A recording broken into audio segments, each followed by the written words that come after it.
Alam nyo guys, mahirap talaga ang long distance relationship. Kasi yan yung gustong gusto mo siya, pero siya malayong magkagusto sa'yo.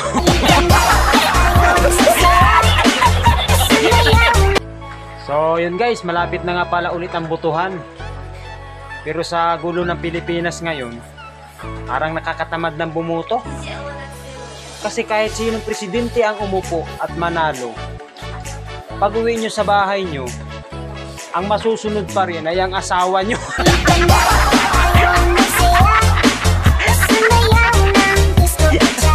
Shoutout nga pala sa mga may pautang dyan tapos hindi pa binabayaran. Ito ang sabihin nyo sa mga may utang sa inyo. May tatay is a policeman and may lola is mangbabar.